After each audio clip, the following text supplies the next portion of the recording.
labor market story in India is very closely linked to the education story. But I want to go back 10 years in time.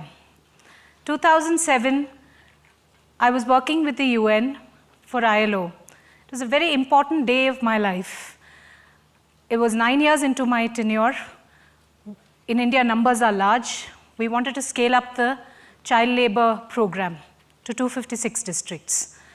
Critical day, 7:30 in the morning, Delhi, hot, 42 degrees centigrade. I had 10:30 meeting with the minister and the secretary. My boss from Geneva had flown in, and we were traveling in the car. Morning was terrible. 2 small children, husband missing in action. He was traveling out. So I was left with these 2 kids, bundled them in the car, everyday issue. It's not any special day. Normally put them in the back, work on your papers in the front, dump them in the school, go to the meeting, and they'll fight. Occasionally I just have to say, and eat your breakfast. Normal things that every mother does, every working mother does, but important day in my life. We reach a traffic signal, and when we reach the traffic signal, my son goes, Amma, listen to me. And I'm like, Anand, carry on doing what I'm doing. Again, repeats, Amma, are you listening to me? I'm like, yes, Anand, finish your breakfast, because I thought he says he doesn't like his breakfast, normal things that children do. And suddenly I looked left, and then he says, Amma, are you working on child labor? I say, yes, Anand, don't you know it? Irritated by that time, I just want him to get off the car. 10 more minutes and I'm free of him. Bad mother, but that's how it was. But so I was telling myself, okay, yes, Anand, I work on child labor, you've heard it. And then he says, but there's child on the street at the traffic signal. So I'm like, yeah, roll up your windows. And I think to myself, then he says, then why is there a child on the street? What are you doing? And I really didn't have an answer. It was a turning point for me. It was like, what am I doing? The job was good. I'm a classic middle class South Indian woman. So this was the dream job. I thought I had accomplished everything. I ran a $40 million project. It was scaling up. Country is going to accept my recommendations, scale it up. And my son asked me, what are you doing? And I had no answer. What was I doing? Really no answer to it. So thought about it, went back and told my colleagues and my boss, I think I need out. I don't think I'm going to do any justice to the cause if I'm here. And that's how LabourNet started as its journey. So let me now come back to what happened post that. I moved to Bangalore. I'm arrogant. Comes from education, comes from not having the pains that we heard from many of the fellows yesterday. Suffered, really had no suffering, sailed through life. Decided to come to LabourNet, start LabourNet. Money came easy too.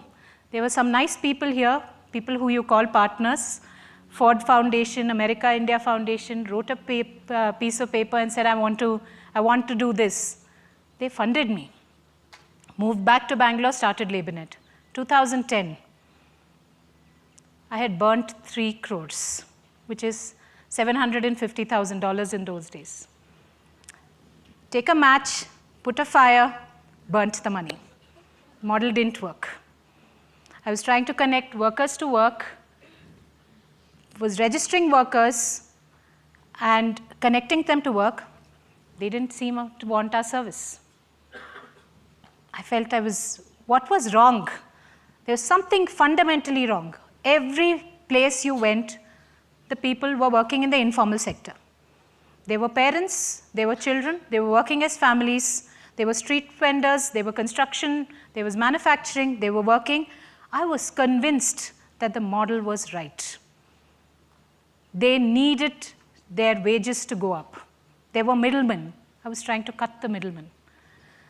2010, I had 4 more months $20,000 left in the bank, and I was staring at saying, did I make a mistake? It was my first significant failure. And I was telling myself, the model is right, I have the policy in place, but it's not working. So I went to the construction site, which is where we were registering workers, and I was, again, hot day, sitting on one of those steps, looking at what was happening. And, there were the set of workers who were working diligently, continuously. One guy was instructing them, militaristically. You do it, if you don't do it, can you hear the sound? One tight slap. You either did it or you didn't. You have to get it right. But these guys would work. You can feel the sting of that slap when you're there. It takes you back. I think it'll burn. I don't think I've done it, but I'm sure it burns the hand. That's what you see on sites. Then it struck me, there are people who come from Bihar and Rajasthan, like Uday Singh, who learn on the job because for them, every rupee matters. They haven't come here to holiday. They haven't come here just to work and go back. They have to send money back home. They are migrant workers. Productivity is critical. They get paid by the task they do, by the unit that they produce. And that's when we said, the issue of enabling livelihood is about taking training to their doorstep. The issue is not connecting them to work. There is no problem of work. There is sufficient work. People are underemployed in India. So to give you statistics, Sasha just said 500 million people are working. 275 million people are supposed to be underemployed to the tune of about 1:3, which means that 3 people can do the job of 1 person. That's the extent of underemployment which is there. Therefore, if wage has to go up, you have to be more productive. That's the issue that's there in India. So we decided to reinvent LabourNet and said, let's divide the labor market. What are the 3 kinds of people in the labor market? One are those who do not finish education, which is 1 in 5 today. If I look at 2017 statistics, if there are 100 children who join school, 50 go up to 10th grade. 35 pass 10th grade. These people who do not pass go directly into the labor market, into construction sites, into manufacturing companies, into service sector jobs, which are at the bottom of the pyramid. If you pass your 10th standard, which is again a large number, and go up to graduation, these people join your service sector jobs, like IT. They don't want to be in the vocation. Vocation is not aspirational. It's not quote unquote sexy. It's not something I want to do. My parents are vocational workers. My parent is a farmer. My parent is a leather worker. But do I want to do that? No. So there is a problem out there. So these are the 2 categories that we decided to focus on and say, let's switch the rules of the game. Take training to the doorstep, closer to them on the sites, fresh training where they have finished their 10th grade, and then connect work to worker and handhold them through a process of about a year to 3 years is our vision that we want to go to. Today, I feel, I've achieved 20% of where we set out to. So it's not the 2010 sad story that I said.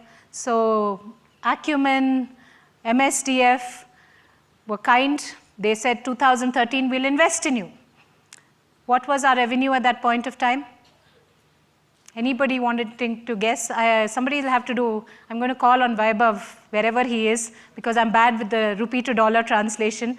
30 lakhs was our revenue. We were hitting 15,000 people in 2011-12. 30 lakhs is what, Vaibhav? Where are you? Wherever you are. 30 lakhs is what? $250,000? No, sounds wrong. $25,000. $25,000, $25,000, 15,000 people is when Acumen decided to invest. Now, the story is not all happy. 2014-15, we scaled.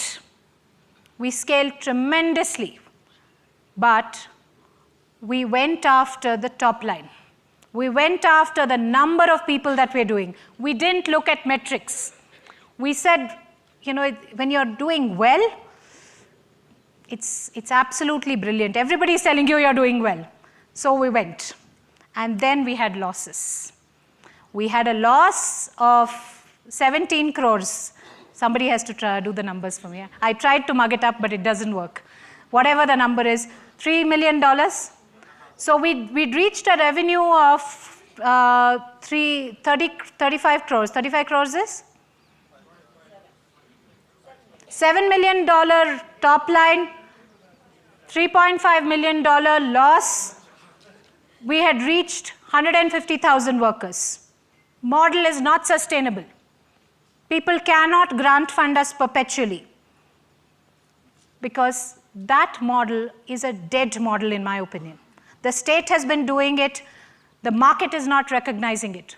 Market will recognize it only when they feel you're delivering value. You cannot be delivering a task. Training is a task, vis-a-vis a value which is employment or entrepreneurship. And that was our big learning. So today, 2017, just to add to Sasha's figures, we operate out of 6,000 zip codes, 650 centers. We have touched 500,000 people, 500,000 people in the last 4 years. We'll be doing a top line of about 12 million USD, and we will be PAT positive. Last year, we were EBITDA positive. The story I want to tell you, the story I really want to tell you is, you know, when I walked out yesterday, it was transformational for me. I was listening to this girl in Pakistan and this boy who had had such a tough life, and then Brian.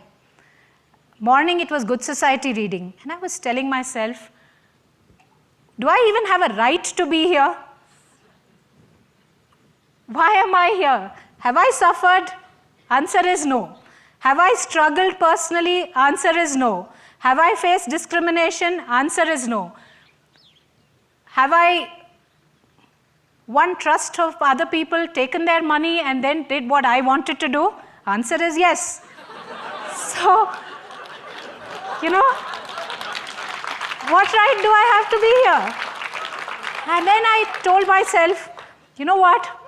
There are so many people from India who are here. You know, Vaibhav, who did his bad mathematics at this point. I have my friends from Pakistan here, from East Africa. You need a, you know, guys, all of us can't be great, but you can do what I did. You know, we can do that little step. So we're not, you know, when you score an exam in India, we say you're either 100% or 40. So all my friends, global fellows, entrepreneurs, I'm at that 40%. So I've just about passed. I have a journey to reach the remaining 80. Can't do miracles, but I believe 3 things we have to remember in our life. One is the cause is the most important. I believe, for me, enabling livelihood is the most important. Model doesn't matter. My first model failed. Government, it was $40 million. I don't even want to touch that. I mean, thanks to USAID, US Department of Labor and Government of India, $40 million, we got the policy right. Good. But $40 million, in my opinion, not burnt, close to burnt. Ford Foundation, I hope the gentleman is not here today, but if he is, sorry about it, but you know, didn't work, sorry. Then came back and changed the model. Model doesn't matter. The socio-economic and political condition that we are in matters. Change any belief that you have in the model. The cause matters. If we believe it's enabling livelihood matters. It doesn't matter whether you're doing it through X route or Y route. The third important point, I think, is to listen. Yesterday was my first day when I really listened to poems. You know, sorry Jacqueline, but every time I listen to her, she's too intellectual for me, you know, and I'm this exceedingly not artistic, can't dance, can't read poetry, read very minimal, you know, some business dailies, economics, so just not there, don't have it. So thinking to myself, good society reading, okay, I'll go to it.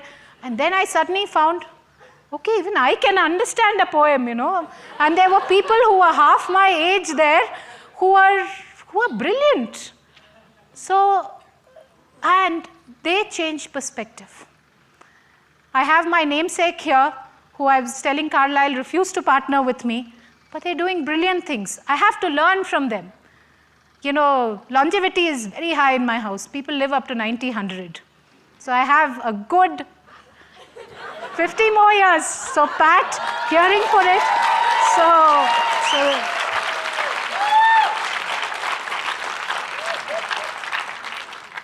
So I just want to say thank you so much for giving me this opportunity. And I must say this, these 2 days have really been transformational for me. But at the same time, all of us need to go out with hope. There's no hurry. You know, money will come, money will go. And we have to keep trust is the most important. If people believe that we are doing it honestly, I think that's half the battle.